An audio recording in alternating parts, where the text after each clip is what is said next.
ఓం శ్రీమాత్రే నమః।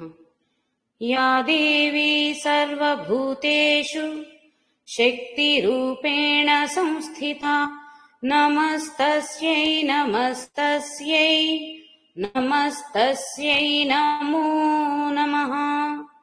సర్వమంగళమాంగళ్యే శివే సర్వార్థసాధికే శరణ్యే త్ర్యంబకే దేవి నారాయణి నమోస్తుతే నారాయణి నమోస్తుతే। అరుణాం కరుణాతరంగితాక్షీం ధృతపాశాంకుశపుష్పబాణచాపాం అణిమాదిభిరావృతామయూఖైః అహమిత్యేవ విభావయే భవానీ। శ్రీమాత్రే నమః।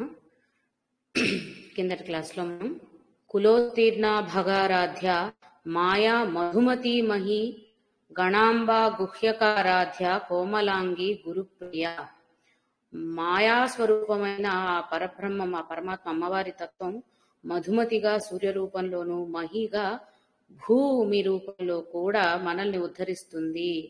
ఎలా అయితే సూర్యకిరణాల ద్వారా సూర్యుని ద్వారా భూమి ఆధారపడి ఉందో ఆ విధంగా ఇక్కడ ఈ సృష్టి అంతా కూడా కేవలం ప్రాపంచికంగా మనం చూస్తున్న మనకి కనిపిస్తున్న వరకే సూర్య భగవానుడు ఉన్నాడు, ఇక్కడ బయట కనిపిస్తున్న ఈ లోకానికి సూర్య భగవానుడు అవసరం, ఇంతవరకే ఇక్కడే కనపడతాడు ఉపయోగపడతాడు అనే కంటే మధుమతి అన్న నామంలో మనం అర్థం చేసుకున్నది మనతో పాటు మనకి కనిపించిన మిగిలిన దేవలోకాలు పితృలోకాలు గణాలు అన్ని చోట్ల కూడా సూర్య కిరణాలని ఆ అమృతాన్ని ఒక్కో విధంగా ఆస్వాదిస్తూనే ఉన్నారు, వాటితోనే వారి పోషణ జరుగుతుంది అనేది అర్థం చేసుకున్నాం।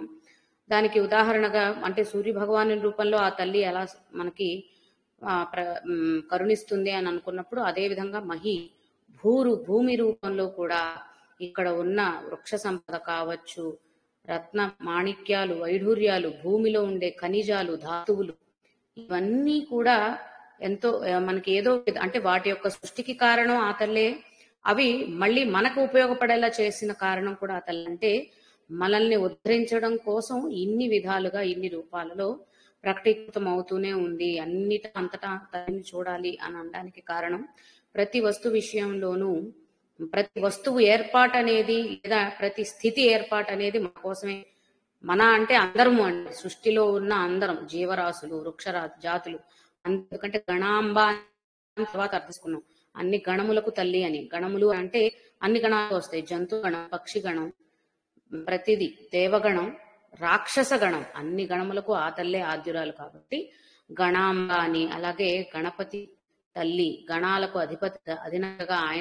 అధిపతిగా ఆయనని చెప్పుకుంటారు కాబట్టి ఆయనకి తల్లిగా, ఎందుకంటే గణాలన్నిటినీ నియంత్రిస్తున్న ఆయన గణాలలో ఒక్కడుగానే ఉన్నాడటండి, అందుకనే ఆయన్ని గణపతి అంటారు। అన్ని గణాలు ఉన్న అందులో ఒక్కరుగా ఉన్న ఆయన గణపతి, ఆయనకి తల్లి కాబట్టి గణాంబ అని అర్థం చేసుకున్నాం। అలాగే గణాంబ గుహ్యకారాధ్య కోమలాంగి గురుప్రియ అన్నప్పుడు ఈ జగద్గురు ఈ సృష్టి మొత్తానికి జ్ఞానప్రదాత ఎవరు అని అంటే ఆ దక్షిణామూర్తి స్వరూపాన్ని చెప్పుకుంటారు కాబట్టి ఆయనకు ప్రియనది అని గురుప్రియ అని, లేదా ఎవరైతే సాంప్రదాయ పద్ధతుల్లో ఆ తల్లిని ఆరాధిస్తూ ఆ తల్లినే పొందటానికి ప్రయత్నిస్తున్నారో వారిని ఉద్ధరించి వారి ద్వారా ఈ విద్యలన్నీ కూడా జగత్తు అందేలా చేస్తుంది కాబట్టి, అంటే వారికి ముందు తెలుపుతుంది, వారి ద్వారా మనల్ని ఉద్ధరిస్తుంది కాబట్టి అటువంటి గురువులయందు ఏ గురువులైతే ఎటువంటి స్వార్థాపేక్ష లేకుండా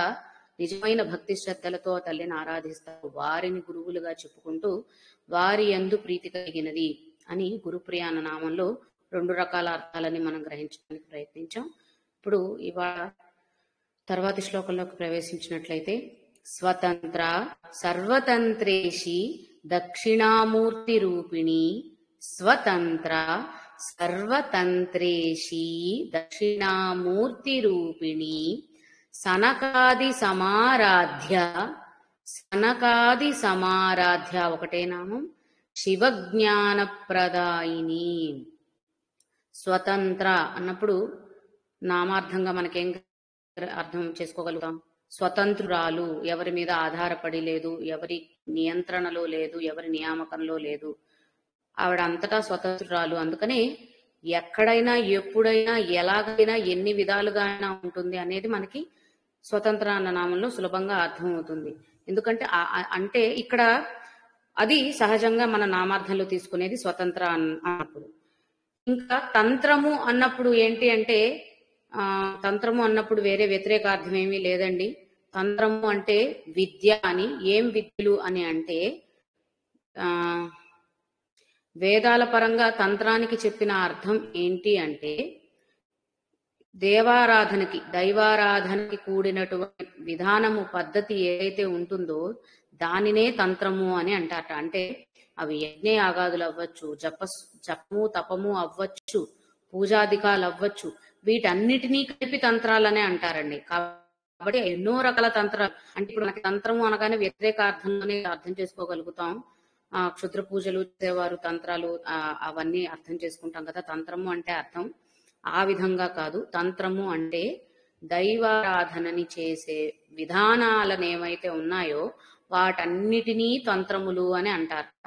ఆ తంత్రములన్నిటిలోకి అంటే విద్యలు అవ్వచ్చు, ఏవైనా అవ్వచ్చు కదా, ఆ తంత్రములన్నిటిలోకి ప్రత్యేకమైనది, వేరైనది కాబట్టి స్వతంత్ర అని అంటారట. అంటే మనకి సరస్వతి అన్న నామం వచ్చిన దగ్గర నుంచి ఇక్కడ చెప్తున్నవన్నీ కూడా గురుమండల రూపిణి అన్న, కులోత్తీర్ణ, భగారాధ్య అన్న, సూర్య భగవాను చేత ఆరాధించబడుతున్నది. విద్యల గురించి వచ్చినప్పుడల్లా మనం ఇదంతా జ్ఞానం సంబంధించినది, విద్య గురించే అని చెప్పి మనం ముందు క్లాస్లోనే చెప్పుకోవడం జరిగింది. కాబట్టి ఇక్కడ కూడా స్వతంత్ర అన్నప్పుడు అన్ని తంత్రం, ఎందుకంటే ఒక్క విధానం కాదు కదా. దేవుణ్ణి ఆరాధించడానికి, భగవత్ కటాక్షాన్ని పొందటానికి ఒక విధానం కాదు, ఒక యజ్ఞమో యాగమో సరిపోదు, ఎన్నో రకాలు ఉన్నాయి. అన్ని ఉన్నప్పటికీ అన్ని విద్యలలోకి ప్రత్యేకమైనది, వాటన్నిటికంటే గొప్పది స్వతంత్ర, విరుద్ధ వాటన్నిటికంటే ప్రత్యేకమైనది కాబట్టి స్వతంత్ర అని అనాలట. అలా ఇక్కడ చెబుతున్నది శ్రీ విద్య గురించి. అంటే విద్యలు ఎన్నున్నప్పటికీ కూడా వాటన్నిటిలోకి గొప్పదైనది బ్రహ్మ విద్య అయిన శ్రీ విద్య. ఆ శ్రీ విద్య ఉపాసన ద్వారా తల్లిని అర్థం చేసుకోవచ్చు అని చెప్పడం కోసం స్వతంత్రాలో మనం అర్థం చేసుకోవాల్సిన విషయం అట. ఎందుకు ప్రత్యేకం ఏంటి, మిగిలిన పూజ కంటే ఇదెందుకు గొప్పదైంది, అవి కూడా అలానే కదా, దైవకృప కోసం చేస్తున్నవే కదా అని అంటే శాస్త్రాల పరంగా ఎన్నో రకాల విద్యలు ఉన్నాయటండి. ఈ విద్యలన్నీ కూడా ఇహంలో మాత్రమే కొంతవరకు, అంటే మాక్సిమం ఉన్నవన్నీ కూడా ఇహంలో సౌఖ్యాన్నో లేదా మోక్ష సాధనకు మాత్రమే, ఏదో ఒకటి మాత్రమే చేయగలుగుతున్నాయట. కానీ శ్రీ విద్య వచ్చేసరికి మనం ఇదివరకు కూడా చెప్పుకున్నాం కదా, మోక్షకరి విద్య అంటారు అని. అంటే ఇహంలోనూ మనకు కావలసినవన్నీ అందిస్తూ, మనకి కావలసినవన్నీ అందిస్తూ పరాన్ని పొందటానికి కూడా దోహదపడే విద్య శ్రీ విద్య. కాబట్టి ఇహపర సౌఖ్యములన్నీ పొందవచ్చు, భోగము మోక్షము రెండిటిని పొందవచ్చు ఈ విద్య ద్వారా. అందువల్ల ఇది మిగిలిన విద్యలన్నిటిలోకి ప్రత్యేకమైనది అని భుక్తి ముక్తి ప్రదాయిని. ఎలా అయితే తల్లి నామం చెప్పుకున్నాము, భుక్తిని ఇస్తుంది అంటే ఈ ఇహంలో ఉన్నంత కాలం కావలసిన భుక్తిని ఆ తల్లే ఇస్తుంది. ఆ భుక్తిని పొందుతూ సాధన చేసిన వారికి ముక్తిని తల్లే ప్రసాదిస్తుంది. కాబట్టి ఆ విధంగా భోగమోక్షదాయిని విద్య అంటే శ్రీ విద్యగా చెప్పుకోవడం జరుగుతుంది. కాబట్టి ఇక్కడ స్వతంత్ర అన్నప్పుడు ఒక అర్థంలో శ్రీ విద్యను తీసుకోవాలట. ఇంకొక అర్థంలో ఇందాక మనం చెప్పుకున్నట్లుగా ఆవిడ స్వతంత్రురాలు, ఎవరి నియామకంలో ఎవరి నిర్దేశంలో ఉన్నది కాదు, తనే అందరినీ, అంటే షీజ్ ఎ రూలర్ అనమాట. ఆవిడ అందరినీ నియామకంగా చూస్తుంది, నియంత్రిస్తుంది తప్ప ఆవిడ ఎవరి నియంత్రణలో ఉండవలసిన అవసరం లేదు. ఇలా స్వతంత్ర అన్న నామాన్ని, అంటే ఇప్పుడు తంత్ర అంటే అర్థం మనం తెలుసుకోవాల్సినది ఏంటంటే ఆరాధనకు పనికి వచ్చే శాస్త్రములు, పద్ధతులు ఏవైనా ఉంటే వాటన్నిటిని తంత్రములు అని అనొచ్చండి. ఎందుకంటే తర్వాత కూడా చూడండి, సర్వతంత్రేషి అన్న నామం తర్వాత వస్తుంది. కాబట్టి ఆరాధనకు ఉపయుక్తమైన పద్ధతులు, శాస్త్రములు ఏవైతే ఉన్నాయో వాటిని తంత్రములు అని అనాలంట. ఆ తంత్రములలో కల్లా గొప్పది స్వతంత్ర అని. సర్వతంత్రేషి అన్నప్పుడు ఆ మిగిలిన తంత్రములు, అంటే ఇది ప్రత్యేకం చేశాం కాబట్టి శ్రీ విద్య మాత్రమే అని అనుకోవడానికి లేదు. శ్రీ విద్య గొప్పది, ఎందుకు గొప్పదైందో చెప్పుకున్నాం.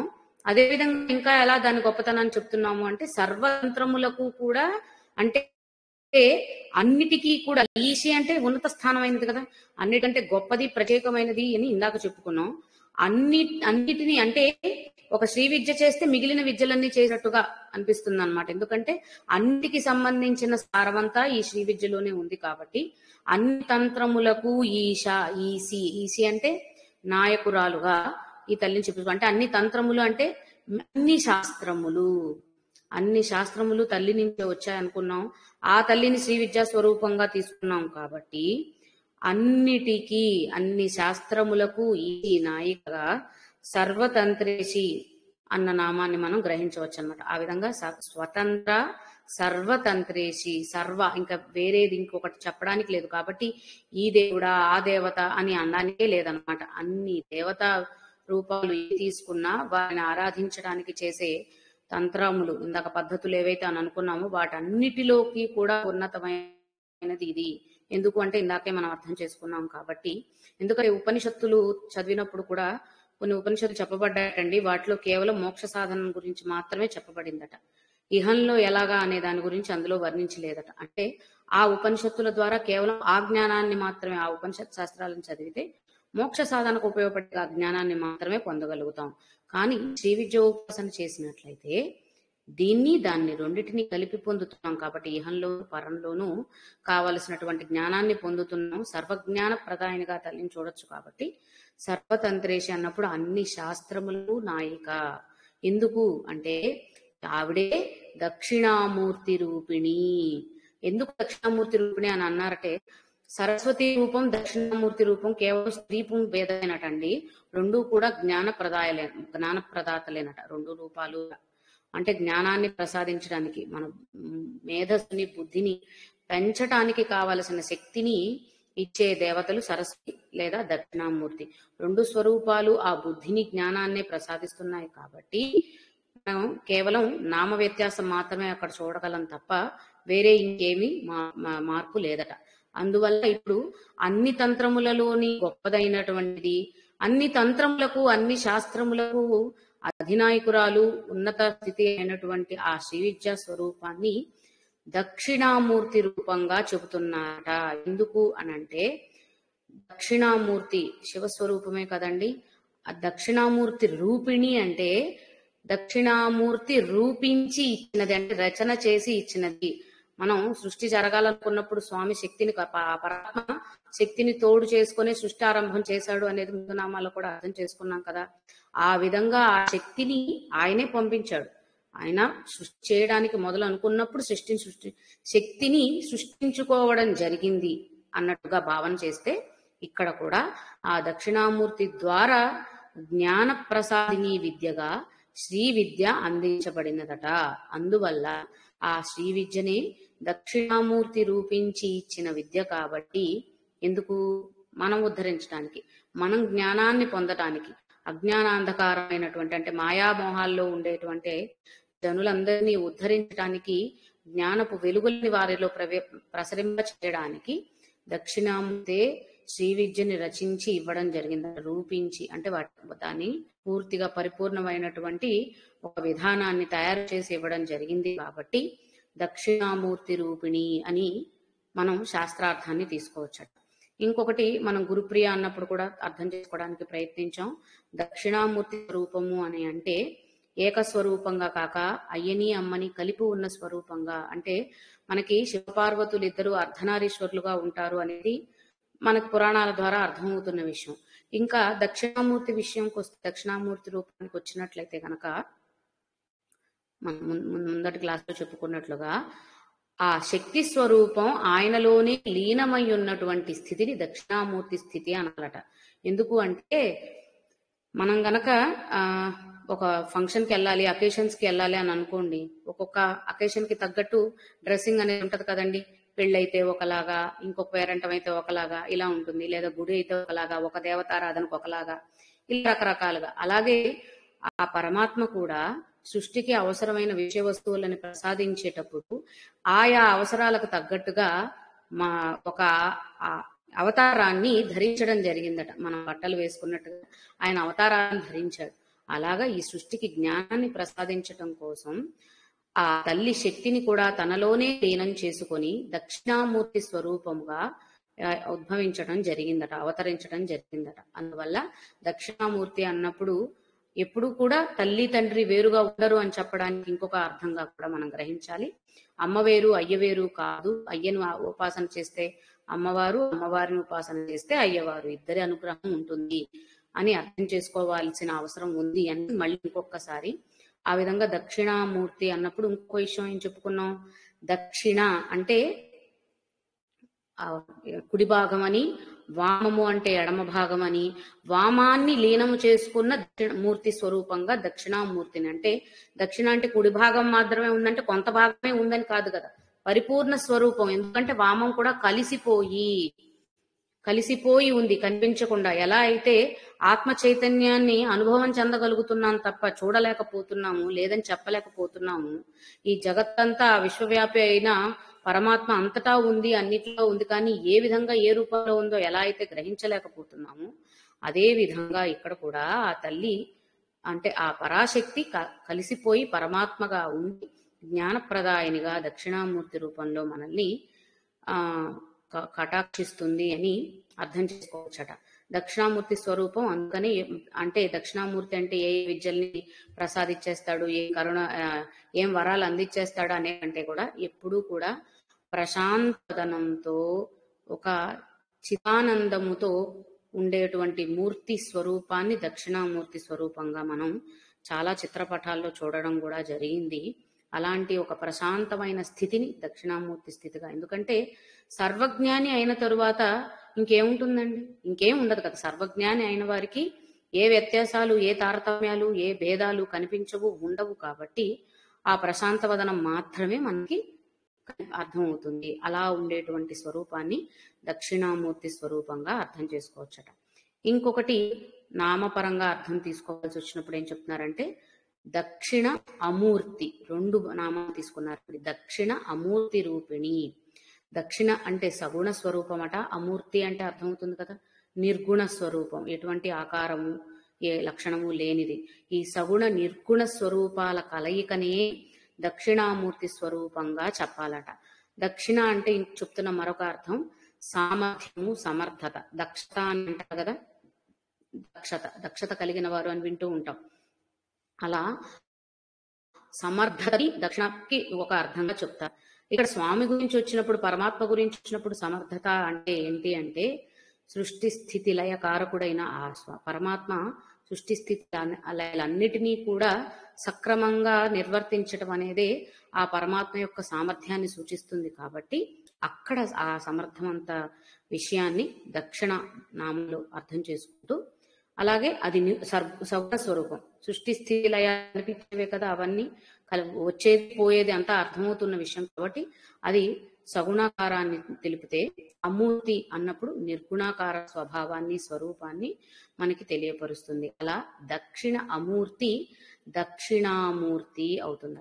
దక్షిణామూర్తి రూపిణి అన్నప్పుడు ఇలా సగుణాకార నిర్గుణాకారంగా ఉన్నటువంటి, కలిసి ఉన్నటువంటి, సగుణము తానే నిర్గుణము తానే అయి ఉన్నటువంటి ఆ పరమాత్మ స్వరూపాన్ని దక్షిణామూర్తిగా అనుకుంటే ఆయనకి ఆవిడకి తేడా లేదు. కాబట్టి ఆయనలోనే ఆవిడ ఉంది. కాబట్టి ఇక్కడ అమ్మవారిని కూడా దక్షిణామూర్తి రూపిణి అని చెప్పడం జరిగింది.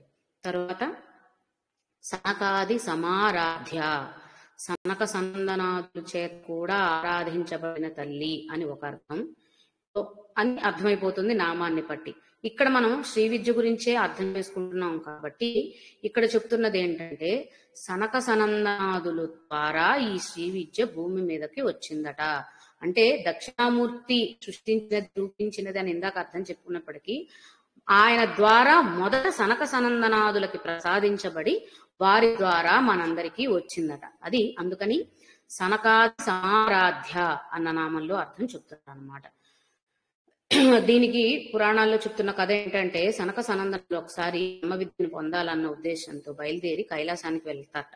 కైలాసానికి వెళ్ళినప్పుడు అక్కడ అమ్మవారితో ఉన్న చూసి ఆ సాంసారిక బంధాలలో ఉన్న ఈయన మనకేం ప్రసాదించగలుగుతాడు, మన సిద్ధాంతాలకి పద్ధతులకి ఈయన విరుద్ధమని భావించి అక్కడి నుంచి వెనుదిరిగి వచ్చేస్తూ ఉంటే మధ్యలో కొంత ప్రయాణం చేసి వచ్చాక ఒక ప్రదేశంలో పెద్ద విశాలంగా వ్యాపించి ఉన్న ఒక మర్రి చెట్టు కింద ప్రశాంత వదనంలో కూర్చున్నటువంటి ఒక యవ్వనంలో ఉన్న దక్షిణామూర్తి స్వరూపాన్ని చూస్తారట. ఆయన చుట్టూ కూడా తల నెరిసిపోయి తలపండిపోయి ఉన్న బ్రహ్మవేత్తలందరూ ఆయన దగ్గర కూర్చొని ఉంటారట. ముందు వీళ్ళకి చాలా విచిత్రంగా అనిపించింది. అంటే అతను చూస్తే కుర్రవాడు, ఇక్కడ వీళ్ళందరేమో తలపండిపోయిన వాళ్ళు, వీళ్ళందరూ అక్కడ కూర్చున్నారేంటి అని ముందు కొంచెం ఆశ్చర్యానికి లోనైనా కూడా అక్కడికి వెళ్ళి వాళ్ళతో పాటు వీరు కూడా కూర్చోగానే ఆ ప్రశాంత వదనాన్ని, చిన్న చిరుమందహాసంతో ఉన్నటువంటి ఆ దక్షిణామూర్తి స్వరూపం యొక్క ప్రశాంత వదనాన్ని చూడడంతోనే వీళ్ళల్లో ఉన్న అజ్ఞానం కూడా తొలగిపోయి జ్ఞానాన్ని పొందారట. ఏంటి ఆ జ్ఞానము అని అంటే, ముందు కైలాసంలో చూసినటువంటి శివపార్వతులకి ఇక్కడ ఉన్న దక్షిణామూర్తికి వ్యత్యాసమేమీ లేదు. ఇక్కడ ఒకగా కనిపిస్తున్న వ్యక్తే అక్కడ ఇద్దరుగా ఉన్నారు. కాబట్టి ఆ ఇద్దరిలోనూ ఈ ఒక్కరే, ఈ ఒక్కరిలోనూ ఆ ఇద్దరే. అంటే మనం ఎలా భ్రమలకు లోనవుతూ ఉంటున్నాము, ఇంకా అవుతూనే ఉన్నాంలేండి ప్రతిదీ. అంటే ఈ దేవాలయానికి వెళ్ళి ఈ దేవుడి పూజ చేస్తే ఈ ఫలితం వస్తుందని, ఆ దేవత కోసం ఈ యజ్ఞం చేస్తే ఈ ఫలితం దక్కుతుందని, ఈ ఆరాధన చేస్తే మనకు అనారోగ్యం తొలగిపోతుందని, ఇంకా ఈ భ్రమల్లో ఉన్నాం కదా. ఈ భ్రమలన్నిటినీ గట్టి పెట్టేయాలన్నమాట మనం కూడా. ఎలా అయితే ఒక్క క్షణం ఆ సనక సనందనాలు కూడా అటువంటి భ్రమకు లోనయ్యారో, అంటే అదే అజ్ఞానపు మాయ అనుకుంటే, ఆ అజ్ఞానపు మాయని తొలగించాడు దక్షిణామూర్తి రూపంలో ఇక్కడ. అక్కడ శివపాకులుగా కనిపిస్తూ మాయకు లోనయ్యేలా చేసినది ఆయన అయినప్పటికీ, ఇక్కడ ఆ మాయను తొలగించింది కూడా మళ్ళీ ఆ శక్తి స్వరూపమైనటువంటి దక్షిణామూర్తి స్వరూపమే. కాబట్టి ఆలోచన మారాలి. ఆ విధంగా వాళ్ళు అక్కడ అర్థం చేసుకున్నారట. అలా వారు దక్షిణామూర్తి నుండి పొందిన విద్య కాబట్టి శ్రీ విద్యని సనకాది సమారాధ్య, వారి చేత కూడా ఆరాధించబడినటువంటి గొప్ప విద్యా స్వరూపముగా, అంటే ఆ తల్లిని, శ్రీ విద్యా స్వరూపమైన ఆ తల్లిని ఇక్కడ చెప్తున్నారు. ఇంకొక అర్థం ఏం తీసుకోవచ్చు అంటే, ఇంకొక అర్థం అంటే దీనికి అనుగుణంగానే సమారాధన అన్నప్పుడు, మనకి సమారాధన అన్న మాట మనం కూడా వాడుకలో ఉంటూ ఉంటాం. వీరింట్లో సమారాధన చేశారట, గుళ్ళో సమారాధన జరిగిందట. సమారాధన అంటే నిజమైన అర్థం ఏమిటి అంటే, ఎటువంటి బహిర్ముఖంగా కనిపించకుండా చేసే ఆరాధనని, అంటే బహిర్ముఖంగా ఎక్కడా కూడా వ్యక్తం అవ్వదు, కేవలం ఆంతరంగికంగానే జరగగలుగుతుంది. అటువంటి ఆరాధనని సమారాధన అనాలట. ఏదో ఒక పూజ చేసి దాన్ని సమారాధన అనడానికి లేదన్నమాట. సమారాధన అంటే బహిర్ముఖంగా వ్యక్తం కాకుండా చేయగలిగిన స్థితిలో సాధకుడు ఉండాలి. అలా ఉండగలిగి ఏ మాత్రం వారు చేసింది బయటకు అర్థం కాకుండా లోపలే వాళ్ళకి వాళ్ళు అంటే కొంతమంది ధ్యానంలోకి వెళ్ళిపోయినప్పుడు అంతర్లీనంగా ఎంతసేపైనా ధ్యాన స్థితిలో ఉండిపోయి వారు ఏం చేస్తున్నారో మనకు అర్థం కాకుండా ఉండిపోతారు చూడండి, స్థానం అయిపోయి. అలాంటి అంటే అర్థం కావడం కోసం ఉదాహరణ అండి, అంత గొప్ప స్థితి సమారాధన. ఏ విధంగానూ ఎప్పుడు కూడా బహిర్ముఖంగా వ్యక్తం కానటువంటి స్థితిలో చేసే ఆరాధనని సమారాధన అంటే, అటువంటి అంతటి గొప్ప ఆరాధనని సనకాది సనందనాదులు చేయగలిగారు కాబట్టి వారికి ఆ దక్షిణామూర్తి యొక్క కటాక్షం కలిగింది. అందువల్ల వారి చేత ఆరాధించబడింది కాబట్టి సనకాది సమారాధ్య అని అర్థం తెలుసుకోవచ్చు. తర్వాత శివజ్ఞాన ప్రదాయిని, సనకాది సనందనాదులు ఆరాధించిన అన్ని తంత్రములలోకి గొప్పదైనటువంటి శ్రీ విద్య గురించి దక్షిణామూర్తి స్వరూపమని చెప్పుకున్న ఈ విద్య ఉపాసన ద్వారా పొందే ఫలం ఏమిటి అంటే, శివజ్ఞాన ప్రదాయిని, శివజ్ఞానాన్ని అందిస్తుందట. అంటే ఇప్పటి వరకు ఎవరి కోసం ఆరాధన చేసాం?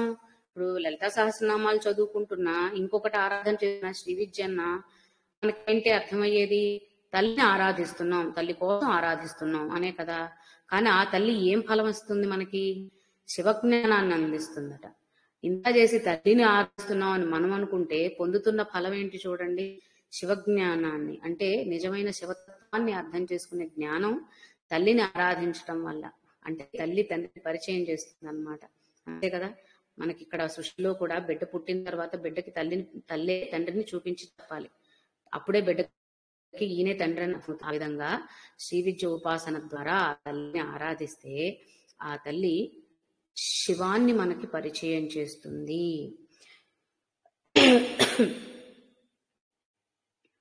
శివ అన్నప్పుడు శివ అనే శబ్దానికి అర్థం ఏం చెప్తున్నారు అంటే త్రిగుణాతీతమైనటువంటి బ్రహ్మ జ్ఞాన స్థితిని శివ అని అంటండి. త్రిగుణాతీతము, అన్ని గుణములకు అంటే 3 గుణములకు అతీతముగా ఉన్నటువంటి బ్రహ్మ జ్ఞానాన్నే శివ అంటున్నారు. కాబట్టి ఆ శివ జ్ఞానాన్ని పొందడం కోసం మనం శ్రీజారాధన చేయాలన్నమాట.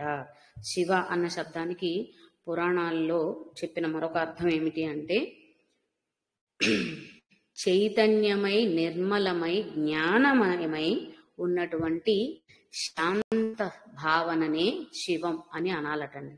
చైతన్యముగా నిర్మలముగా జ్ఞానమయముగా ఉన్న శాంత స్వరూపాన్ని శివ అని అంటారు. అంటే ఆ భావనని శ్రీ విద్య శివుడి యొక్క ఇంట్రడక్షన్ మనకు కలుగుతుంది, శివుడి యొక్క జ్ఞానం తులుస్తుంది. అంటే శివుడు ఇలా ఉన్నాడు, అలా ఉన్నాడు, ఈ విధంగా కూర్చొని ఉన్నాడు అనో, నించుని ఉన్నాడనో, ఈ విధంగా ఆభరణాలు ధరించున్నాడనో, ఇలా రూపం కాదు, ఆ తత్వం. అదేంటి? చైతన్యమైన నిర్మలమైన జ్ఞానమయమైనటువంటి స్థితి ఏదైతే ఉంటుందో, ఎవరైతే విద్య ఉపాసన చేసి ఉన్నత స్థితికి వెళ్ళినప్పుడు అక్కడ కలిగే భావన అన్నమాట ఇది. అటువంటి శాంత స్వరూపంలో ఉన్నటువంటి ఆ భావనే శివజ్ఞానంగా మనం పరిగణించవలసి ఉంటుందట. అటువంటి శివజ్ఞానాన్ని పొందితే, అంటే ఒకవేళ కుండలిని ప్రయాణం అని అనుకుంటే గనక, మన కుండలి ప్రయాణాన్ని ఉదాహరణగా తీసుకుంటే సహస్రారానికి చేరినప్పుడు, ఈ వికాసం ద్వారా సహస్రారానికి చేరినప్పుడు అక్కడ కలిగేటువంటి వికాసం అనే అంటున్నాం కదా, ఇక్కడ నుంచి ప్రసరిస్తున్నది సహస్రారంలో ఉన్న కమలం దానికి చేరినప్పుడు ఆ కమలం వికసిస్తుంది. అక్కడే అదే జ్ఞాన కమలం. ఆ జ్ఞాన కమలంలో మనం పొందుతుంది ఏంటి అంటే ఈ శాంత స్వరూపమైన శివతత్వాన్ని అక్కడ పొందుతాం. కాబట్టి ఆ విధమైన ప్రసాదాన్ని శ్రీ విద్య ఉపాసన ద్వారా పొందగలుగుతాం. అదే అసలైన ఆఖరిదైన స్థితి. కాబట్టి దాన్ని ఇక్కడ మనం అర్థం చేసుకోవాలి. శివజ్ఞాన ప్రదాయిని అని అన్నప్పుడు అలా స్వతంత్ర సర్వతంత్రేషి దక్షిణామూర్తి రూపిణి సనకాది సమారాధ్య శివజ్ఞాన ప్రదాయిని. ఈ విధంగా శివజ్ఞానాన్ని ఆ తల్లిని ఆరాధించడం వల్ల పొందగలుగుతాము అని అర్థం చేసుకున్నాం. తర్వాత నామాల్లోకి వెళ్తే చిత్కళానంద కలిక ప్రేమరూప ప్రియంకరి నామపారాయణ ప్రీత నంది విద్యా నటేశ్వరి. చిత్కళ ఆనంద కలిక, 2 నామాలు కలిసండి. చిత్కళ ఆనంద కలిక కలిపి చిత్కళానంద కలిక అయిందన్నమాట. ప్రేమరూప ప్రియంకరి. చిత్ కళ అన్నప్పుడు చిత్ అంటే చైతన్యం అని మనం చాలా సార్లు ఇదివరకు కూడా తెలుసుకున్నాం కదండి. కాబట్టి ఈశ్వర చైతన్యముని మనం చిత్ కళగా చెప్తున్నాం. ఎక్కడ ఉన్న ఈశ్వర చైతన్యం? సర్వ జీవులలోనూ ఈ ఈశ్వర చైతన్యం ఉంది. అది లేకపోతే ఆ చైతన్యంతోనే ఈ చేతనం జీవుడికి, అది లేకపోతే లేదు. మనం మనల్నే ఉదాహరణలుగా తీసుకోగలం. కాబట్టి జీవుడికి ప్రతి సర్వజీవులలోనూ ఉన్నటువంటి ఆ ఈశ్వర చైతన్యాన్ని మనం ఇక్కడ చిత్ కళ అంటే మనం చాలా సార్లు అర్థాలు చెప్పుకున్నామండి. శోభ, వెలుగు, తేజస్సు అని ముందు కళాత్మిక, కళానాథ అని వచ్చినప్పుడు అర్థం చేసుకున్నాం. అలాగే కళలు అంటే భాగములు అనక అర్థం చేసుకున్నాం. ఎలా అయితే శరీరంలో భాగాలన్నీ కలిసి ఉండి సంపూర్ణమైన ఒక శరీర రూపాన్ని ధరిస్తున్నాయో, అదే విధంగా అంటే శరీరంలో అవయవాలన్నీ భాగాలు ఎలా అనుకుంటున్నామో, అంగాలు, అవయవాలు, అదే విధంగా ఈ ఈశ్వర చైతన్యం కూడా ఒక భాగమేనట. కాకపోతే అది కూడా భాగం, అందువల్లే అది కళ.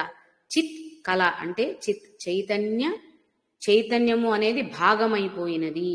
కానీ మిగిలిన భాగాలని ఖండించి చూడవచ్చు, తెలుసుకోవచ్చు. కానీ ఇది కలిసిపోయి ఉంటుంది కాబట్టి అర్థం కాదు. కానీ ఆ చైతన్యం లేకపోతే ఈ శరీరం లేదన్న విషయం మనకు తెలుసు.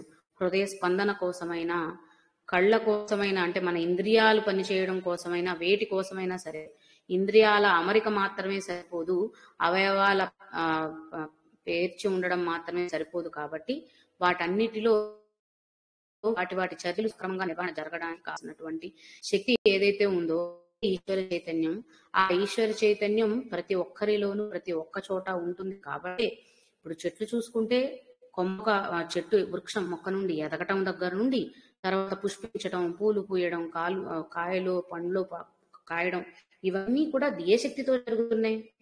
సూర్యరశ్మి వల్ల జరుగుతున్నాయండి అని అంటే గనక నిజమే, సూర్యరశ్మి వల్ల జరుగుతున్నాయి. కానీ ఆ సూర్యరశ్మికి కూడా కారణమైన శక్తి అమ్మవారే అని మనం అర్థం చేసుకున్నాం కదా.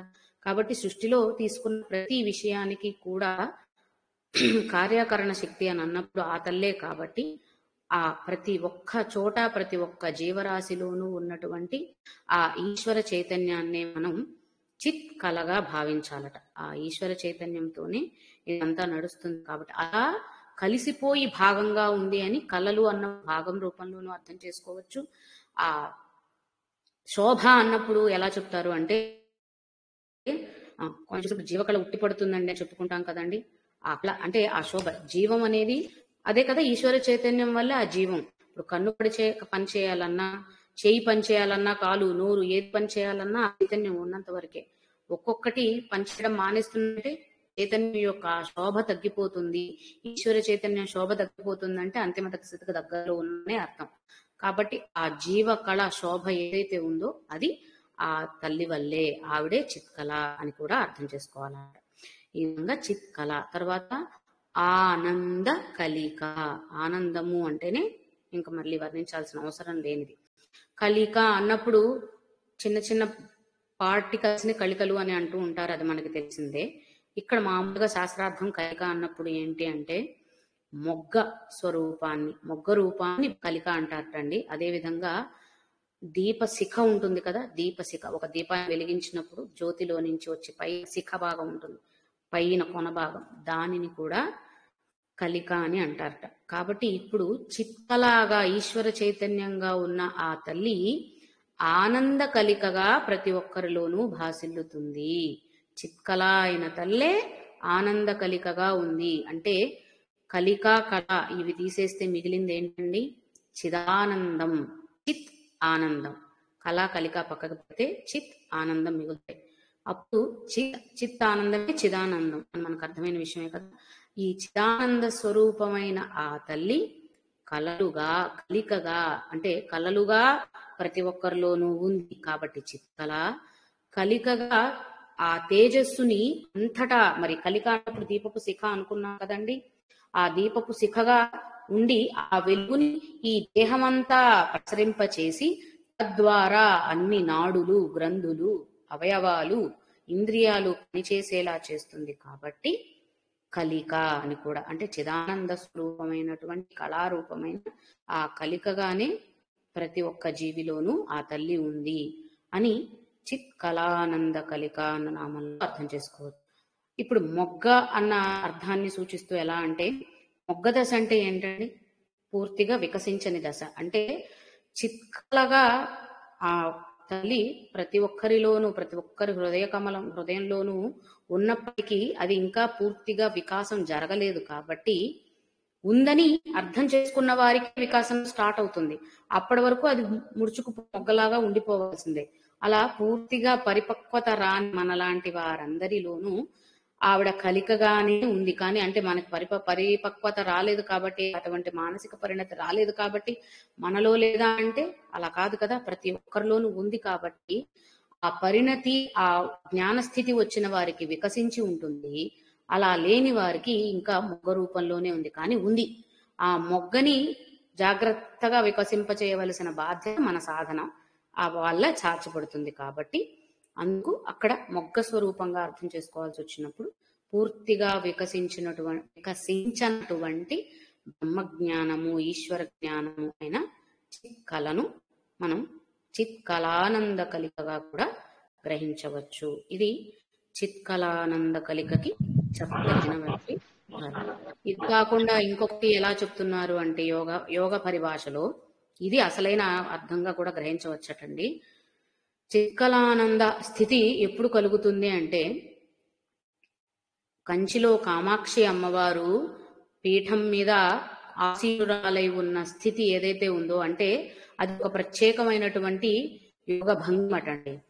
రెండు పాదాలు ముందుకు కనిపిస్తూ, మనం ఇప్పుడు ఆసనం వేసుకొని కూర్చున్నాం అనుకోండి, మనం కాలు మడత పెట్టేస్తే మనకి పాదాలు విచ్చుకొని కనిపించవు, ముడుచుకుపోయి లోపలికి ఉంటాయి. కానీ ఆ తల్లి కూర్చున్న విధానం రెండు పాదాలు కూడా ఎదురుగా ఉంటాయట, కనిపిస్తూ బయటకే వ్యక్తం అవుతూ ఉంటాయి. అక్కడ ఓన్లీ కంచి కామాక్షి అమ్మవారు మాత్రమే ఆ ఆసనంలో ఉంటుందట.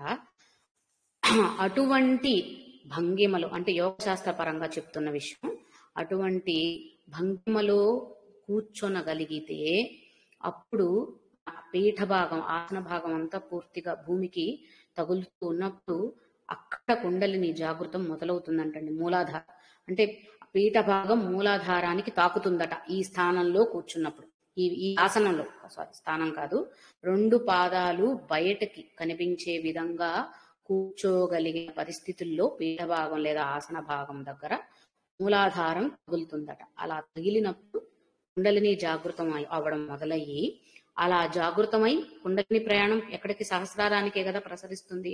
అలా అంటే అక్కడ చిత్కలగా ఉన్న తల్లి, మూలాధారంలో చిత్కలా ఉన్న తల్లి ఆనంద కలికగా ముందుకు ప్రసరిస్తూ, కలిక అంటే జ్యోతి, వెలుగు అని చెప్పుకున్నాం కదా, ఆ వెలుగే మిగిలిన కుండలిని అంతా ప్రసారమయ్యి తిరిగి సహస్రారాన్ని చేరుతుంది.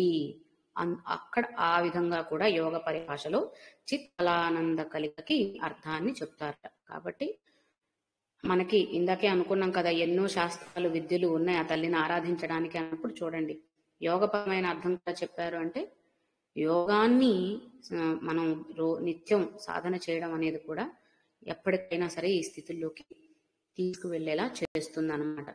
కాబట్టి యోగా చేయడం అనేది కేవలం శారీరక వ్యాయామమే అనుకోవడానికి లేదండి, ఒక శాస్త్ర విధానమైన పద్ధతి అన్నమాట. మన సాధనలు, ఏ సాధనలో? మోక్ష సాధనలో పద్ధతి. అప్పుడు అంటే ఈ విధమైన ఆసనాలన్నీ ఎప్పుడు వేయగలుగుతారండి? శరీరం అంతా దానికి సహకరించినప్పుడే. కాబట్టి మిగిలిన ఆసనాలన్నీ వాటికి ప్రేరేపణను ప్రయత్నించడం కోసం బేసిక్గా నేర్చుకునేవని అర్థం చేసుకోవచ్చాము అని నాకు అనిపించింది. కాబట్టి అంటే ఈ సాధనలు బేసిక్ లెవెల్ వాళ్ళు నేర్చుకోకుండా పాఠంలోకి వెళ్ళిపోలేం కదండి. ముందు అవి నేర్చుకుంటేనే అవి ఇవి ఎందుకు నేర్చుకోవాలి, ఒకేసారి అది చెప్పచ్చు కంటే ఇది రాకుండా అది అర్థం కాదే. అలాగే ముందు నిత్యం వ్యాయామంలో భాగంగా ఆ యోగాని అనుసరిస్తూ దానిలోనే డిగ్రీ పట్టాలు పొందాలని, సర్టిఫైడ్ అవ్వాలన్న ఒక ఆశతో కనుక సాధన ఇంకా ఇంకా ఉన్నత స్థాయికి చేస్తే యోగం ద్వారా కూడా కుండలిని జాగృతం చేసుకుంటూ ముక్తి పొందవచ్చు. ఇది చిత్కలానంద కలికాలో అర్థం చేసుకోగలిగిన విషయం. తర్వాత ప్రేమ రూప ప్రియంకరి, ప్రేమ స్వరూపముగా అతని ఎప్పుడు కూడా కరుణామూర్తి, ఎప్పుడు కరుణనే కురిపిస్తుంది, దయామూర్తి, ఎటువంటి కోపావేశాలు, ఒకరిని ఒక్కొక్కలాగా చూడడం అనేది తల్లికి ఉండదు అనేది ఎన్నోసార్లు మనం అర్థం చేసుకున్నాం కదా. ఎందుకంటే ఆవిడ నిండైన ప్రేమ స్వరూపం కాబట్టి అందరి యందు ప్రేమను, ప్రీతిని కలిగి ఉంటుంది, కానీ ఎవరి యందు కోపము, ఆవేశము ప్రదర్శించదు అని మరొక్కసారి చెప్పుకుంటూ ప్రేమ రూపాన్ని అర్థం చేసుకోవచ్చు. ఇంకొక అర్థంలో ఎలా చెప్పుకోవచ్చు అంటే, మనం రతిరూప, రతిప్రియ అన్నప్పుడు ఏమర్థం చేసుకున్నాం? రతిరూప అన్నప్పుడు రతి అంటే ఆసక్తి అని, పరమాత్మ యందు ఆసక్తిని కలిగి ఉన్న తల్లి కాబట్టి ఆ పరమాత్మని యందు ఉన్న ఆసక్తినే రతి అని చెబుతూ రతిప్రియ అర్థం చేసుకున్నాం. కాబట్టి ఇక్కడ కూడా ప్రేమ రూప అన్నప్పుడు పరమాత్ముని యందు ప్రేమ కలిగి ఉన్న తల్లి, ఆ పరమశివుని యందు ప్రేమ కలిగి ఉన్న తల్లి అని ఒక అర్థాన్ని మనం తెలుసుకోవచ్చు అన్నమాట ప్రేమ రూప అన్నప్పుడు. కాబట్టి ప్రేమ అన్నప్పుడు మనకి తల్లిదండ్రులు బిడ్డపైన చూపించే వాత్సల్యం ఒక రకమైన ప్రేమ. ఇలా ఎన్నో రకాల ప్రేమలు ఉన్నాయి. భార్యాభర్తల అనుబంధం, తల్లిదండ్రులు బిడ్డల మీద చూపించే ఒక ప్రేమ, స్నేహితుల మధ్య ఉండేటువంటి ఒక ప్రేమ, అలా ఎన్నో రకాలు మనకి ఉంటాయి. కాబట్టి అటువంటి ప్రేమలన్నీ, ఆ వాత్సల్యము, ఆ స్నేహము, ఇవన్నీ కూడా ప్రేమలో ఒక భాగమే అని అనుకుంటున్నా. ప్రేమే ఒక్కొక్క రకంగా వ్యక్తీకృతమైన ప్రేమ అని అనుకుంటే, భగవంతుడు భక్తుల మీద చూపించే ప్రేమని కరుణ అని అనాలట. భగవంతుడు భక్తుల మీద చూపించే ప్రేమని కరుణ అనాలి, భక్తులు భగవంతుని మీద చూపించే ప్రేమని భక్తి అనాలి. కాబట్టి ఇక్కడ ప్రేమ అంటే భక్తిని అనాలి, కరుణని అనాలి. ఎందుకంటే ఆ తల్లి నిండైన ప్రేమ స్వరూపమైనప్పుడు ఆ తల్లి మన పైన కురిపించే కరుణే ఆ తల్లి చూపించే ప్రేమ, కాబట్టి అక్కడ ప్రేమ రూప అని. అదేవిధంగా భక్తులు భగవదారాధనను కోసం ఎంత భక్తితో చేస్తారనేది కూడా ఆ తల్లి వల్లే జరుగుతుంది కదా. అంటే మనం నియమనిష్టలతో చేద్దాం చేద్దాం అని సంకల్పించుకున్నంత మాత్రాన మనం చేసినట్టు కాదు. ఆ తల్లి లేకపోతే అప్పటి వరకు చేసుకున్నదంతా కూడా వృధా అయిపోయే పరిస్థితులు చాలా ఉంటాయి. అందువల్ల అక్కడ భక్తుల రూపంలో భక్తిగా ఆరాధించబడుతున్నది కూడా ఆ తల్లే కాబట్టి అక్కడ ఆ భక్తిని ప్రేమ స్వరూపంగా మనం అర్థం చేసుకోవాలట. ఆ విధంగా తల్లి ఆ పరమాత్మ నుండి లేదా పరబ్రహ్మము నుండి మనకి ధారగా వర్షించేదే కరుణ అయితే, ఆ ధార భక్తుడి నుంచి భగవంతుడికి చేరే విధానంలోకి వస్తే, అంటే ఇక్కడ కొంచెం ఇదిగా చెప్పారు చూడండి, ధారగా ప్రవహిస్తున్న కరుణ, భగవంతుని నుండి భక్తునికి ప్రవహిస్తున్న కరుణని ధారగా చూసినట్లయితే దానిని తిరగతిప్పితే రాధ అవుతుందండి. ఆ రాధ భక్తుని నుంచి భగవంతుని పైన ఉన్న ప్రేమట. కాబట్టి రాధాదేవి కృష్ణ పరమాత్ముడు అన్నప్పుడు మనం ఏం అర్థం చేసుకోవాలండి? ఇప్పుడు అర్థమైందా? శివపార్వతులన్నా లలితమ్మ వారిని చూసుకున్నా కృష్ణ రాధలన్నా కూడా ఆ భగవంతుడి ప్రేమతత్వాన్ని, భగవంతుడి కరుణని చూపిస్తున్నాయి. రాధ అనగానే వేరే రాధ అమ్మవారని పక్కకి వెళ్ళిపోవడం కాదు. అక్కడ ఉన్న ప్రేమ స్వరూపం, ఆవిడ నిండైన ప్రేమ స్వరూపంగానే కదా రాధాదేవిని కూడా మనకు ఉదాహరణలో చెప్పేది. కాబట్టి రాధాకృష్ణులు వేరు కాదు, శివపార్వతులు వేరు కాదు అనే విషయం అర్థమవుతుంది. ఆ ధారే రాధవుతుందట. ఆ రాధే భక్తుడు భగవంతుని పైన చూపించే భక్తి, అదే రాధగా పరిగణించాలట. రాధాదేవి కథలు ఎన్ని చెప్పుకున్నా మనకి పురాణాల్లో అవన్నీ చెప్పేది కూడా అవే. కృష్ణుడి పైన ఉన్నటువంటి అపారమైన భక్తినే ఆవిడ రూపంలో మనకి కథలుగా చెప్తూ వస్తున్నారు. కాబట్టి ఆ రాధా తత్వాన్ని కూడా ఇక్కడ ఇమ్మడింపజేశారంటే లలితా సహస్రనామాల్లో ఇప్పటి వరకు అన్ని దేవతా విద్యల గురించి, విష్ణు గురించి, ప్రతి దేవత గురించి, సకల దేవతా స్వరూపాల గురించి వస్తుంది అని అనుకున్నప్పుడు ఇక్కడ రాధాదేవి గురించి కూడా వచ్చేసింది అని గ్రహించవచ్చట. ఆ విధంగా భక్తి అంటే ప్రేమ భక్తి రెండు ఒకటే అని ఇక్కడ అర్థం చేసుకోవాలి. ఆ స్వరూపంగా తల్లిని ఇక్కడ మనం గ్రహించాలన్నమాట. ఆ తరువాత ప్రియంకరి, ప్రేమ రూపాగా ఉన్న తల్లి ప్రియంకరిగానే ఉంటుంది కదా. ఇంకా ప్రేమే కరుణే ప్రేమే కురిపిస్తుంది అందరి మీద, అందరికీ అన్నప్పుడు అందరికీ ఆ తల్లి మీద ఇష్టమే ఉంటుంది. కానీ ఇంకా ద్వేషం ఎలా ఉంటుంది అంటే, ఆ తల్లి చూపించిన లేదా పరమాత్మ చూపించిన ప్రతిదీ మనం కరుణగానే భావించాలి. అప్పుడే తల్లిని ప్రీతిపాత్రురాలుగా గ్రహించగలుగుతాం. లేదే ప్రశ్నలు వస్తాయి, ఎందుకమ్మా నాకే ఈ కష్టాలు, ఎందుకమ్మా నాకే ఈ సమస్యలు, ఎందుకమ్మా నన్నే పరీక్షిస్తున్నావు, ఇటువంటి ప్రశ్నలన్నీ మనకు వస్తాయన్నమాట. కానీ పరీక్షలు, కష్టాలు, ఇబ్బందులు తల్లి ఇవ్వట్లేదు, ఆవిడ ప్రేమని మాత్రమే ఇస్తుంది, కరుణని మాత్రమే ఇస్తుంది అని నమ్మితే ఆవిడ ఇచ్చిన ప్రతిదీ కూడా ప్రియంగా ఉంటుంది. లేకపోతే అప్రియంగా అనిపించి తల్లిని దూషిస్తాము, ద్వేషిస్తాము, ఇంకేదైనా కోపగిస్తాము, ఏదైనా చేస్తాం అన్నమాట. అందుకని ప్రేమ స్వరూపముగా విశ్వమంతా వ్యాపించి ఉన్న ఆ తల్లిని ప్రియంకరిగా చూడాలి.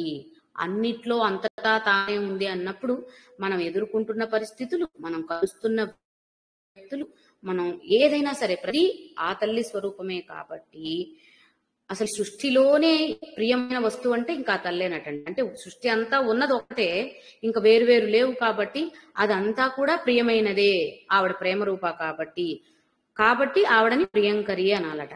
ఇప్పుడు సృష్టిలో అన్నిటికంటే ప్రియమైన వస్తువు ఏంటి అని మనం అడిగితే ఒకటి చెప్తామేమో, పిల్లలు అడిగితే వారికి నీకు ఇష్టమైన వస్తువు ఏంటంటే ఇంకొకటి చెప్తామేమో, ఇంకొకరిని అడిగితే ఇంకొకటి చెప్పచ్చేమో, అలా ఉండొచ్చు. కానీ అన్నిట్లోకి అత్యంత ప్రియంకరమైనటువంటి వస్తువు ఏమిటి అంటే ఆత్మ వస్తువు. ఎందుకు అంటే దీనికి ఉదాహరణ యాజ్ఞవల్క్యుడు, గార్గి. మనకి గార్గి గురించి తెలుసు కదండి, వేద విజ్ఞాన పండితురాలు. వేద శాస్త్రాలన్నింటినీ కూడా ఇప్పుడు అంతా కూడా పురుష మీదుగా చేసేశారు, కానీ పురుషులకు మాత్రమే అది చేయగలుగుతారు. ఇంకెవరు వేదాభ్యాసం, వేద పఠనం చేయకూడదని ఇప్పుడు శాస్త్రాల్లో మార్చేసి నియమాలు మార్చుకున్నారు. కానీ ఒకప్పుడు మనకి గొప్ప గొప్ప ఆడవారు కూడా వేదశాస్త్రాల్లో పండితులైన వాళ్ళు, ప్రావీణ్యులైన వారు ఉన్నారు. అందులో ఒకరిగా గార్గిని చెప్పుకోవడం జరుగుతుంది. అలా గార్గి యాజ్ఞవల్క్యుడి మధ్య ఒకసారి చర్చ జరిగినప్పుడు భార్యాభర్తల విషయమై వస్తే భార్య ప్రేమ గొప్పదా, భర్త ప్రేమ గొప్పదా అని, లేదా భార్యకే అన్నిటికంటే గొప్పది ఏమిటి అని అంటే భర్త ఎందుకు కనిపించే ప్రేమ అనురాగమే అని అంటే, అప్పుడు యాజ్ఞవల్క్యుడు చెప్పాడు, అలా కాదు, ఎవ్వరికీ కూడా ఇంకొకరి మీద ప్రేమ ఆప్యాయతలు అనేవి ఉండవు. అని అన్నట్ట. అదేంటి ఇప్పుడు నేను ఏది చేస్తే ఏ పనైనా, లేదా స్త్రీ ఏ పనైనా సరే తన భర్త కోసమే చేస్తుంది, తన భర్త ఆనందం కోసమే చేస్తుందంటే చేస్తుంది, కాదనట్లేదు. ఏ ఉద్దేశంతో చేస్తుంది అని అడిగితే తన భర్త సంతోషపడడం తనకు ఆనందాన్ని ఇస్తుంది కాబట్టి చేస్తుంది, లేదా తన భర్త తనకి ఇష్టం కాబట్టి తన భర్త మీద ఉన్న తన ప్రేమ కోసం చేస్తుంది అన్నప్పుడు, తన అన్నప్పుడు అహం నేనుని సూచిస్తుంది కాబట్టి భర్త కోసం చేసిన భర్త ప్రేమ తనను ఆస్వాదిస్తుంది కాబట్టి ఆ అనురాగం ఆ ప్రేమ తాను అంటే తన కోసం చేస్తున్నట్టే అర్థమట. అంటే అక్కడ అహం నా కోసమే చేస్తున్నాను కానీ తన కోసం చేయట్లేదు. అంటే మనం అందరం అనుకుంటూ ఉంటాం కదా, వీళ్ళంతా నా కోసమే ఇంత కష్టపడ్డారు, లేకపోతే నేను వీళ్ళ కోసం ఇంత శ్రమ చేస్తున్నాను, ఇలాంటివన్నీ మనం వాడేసుకుంటూ ఆలోచించుకుంటూ ఉన్నప్పుడు ఇక్కడ అర్థం కావాల్సిన విషయం, అక్కడ వాళ్ళ కోసం చేస్తున్నది ఏదైనా నా కోసం చేస్తున్నదే అంట. వాళ్ళ కోసం చేయడం వల్ల నేను తృప్తి పడతాను, వాళ్ళు నా కోసం చేయడం వల్ల నేను ఆనందపడతాను. నేను అన్నదే ఇక్కడ ఉంది. ఆ నేనే ఆత్మస్వరూపంగా స్వీకరించి, ఆ నేను అంటే మరేంటో కాదు ఆత్మ కాబట్టి ఆ ఆత్మస్వరూపాన్ని ఆ ఆత్మ కోసమే ఇవన్నీ చేస్తున్నారు కాబట్టి ఒకరి కోసం చేయడం కాదు, తన కోసమే చేయడం అని చెప్పడం జరిగిందట. ఆ విధంగా ఈ జగత్తంతా ప్రేమ రూపముగా అంటే కరుణని కురిపిస్తున్న ఆ తల్లే ఆత్మ రూపంలో మన అంతరంగికంగా కూడా ప్రియముగా ఉన్న వస్తువు. అంటే వీటన్నిటికంటే ప్రియమైనది ఆ ఆత్మ వస్తువే, దానికోసమే ఇవన్నీ చేయడం జరుగుతుంది కాబట్టి అన్నిటికంటే ప్రియమైన వస్తువు అంటే ఆత్మ చైతన్యము. అదే ఆవిడ పరమాత్మ స్వరూపమన్న ఆత్మ చైతన్యం అన్న హృదయ స్థానంలో ఉన్న ఆ జ్యోతి అన్న ఏదైనా ఆవిడే కాబట్టి ఇక్కడ ప్రియంకరి అన్నప్పుడు ఆ ఆత్మ వస్తువుని కూడా అర్థం చేసుకోవచ్చట. ఎందుకంటే ఆ తల్లి రూపంలోనే, అంటే ఇందాక మనం అనుకున్నట్టుగా ఆ తల్లి కరుణ రూపంలో సృష్టి అంతా వ్యాపించి భక్తునికి భక్తిగా కూడా తానే ఉండి ఆ భక్తి ద్వారా భక్తునికి మోక్షాన్ని ప్రసాదిస్తుంది, కరుణగా కురుస్తుంది. ఆ కురిసిన కరుణ భక్తిగా మారి భక్తులలో నిండుతుంది. ఆ భక్తి మార్గంలో వెళ్ళిన భక్తులని మళ్ళీ మోక్షప్రదాయినిగా కరుణిస్తుంది. ప్రేమ రూప ప్రియంకరి. అందుకే ఆవిడ అన్నిటికంటే ప్రియమైన వస్తువుగా ఆవిడని ప్రియంకరిగా చెప్పుకుంటున్నాం, ప్రేమ రూపంగా కూడా అర్థం చేసుకుంటున్నాం అన్నమాట. ఈ విధంగా ఇవాళకి ఈ నామాల వరకు తీసుకున్నామండి. మిగిలిన నామాల అర్థాలు తర్వాత క్లాసులో గ్రహించుకునే ప్రయత్నం చేద్దాం. శ్రీమాత్రే నమః. చాలా ధన్యవాదాలు.